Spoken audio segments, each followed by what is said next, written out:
po ako dito. Ako ay naniniwala na garapal ang katiwalian sa pamahalaan sa ilalim ni Pangulong Bongbong Marcos ngayon. Sasabihin ko po sa inyo yan. Garapal.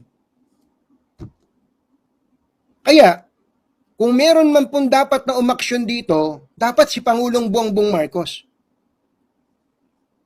Si Pangulong Bongbong Marcos should act immediately. Ngayon na. Dapat magsalita si Pangulong Bongbong Marcos tungkol sa mga porsyento ng mga congressman pati ng mga senador sa mga government projects. Pagka hindi nagsalita si Pangulong Bongbong Marcos Jr. dito, gusto kong sabihin, kinukonsinti niya ang katiwalian sa pamahalaan. Pero ngayon po, garapal po ang katiwalian sa pamahalaan.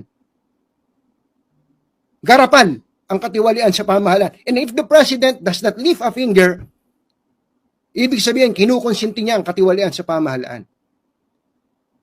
Yan po yung sinasabi natin.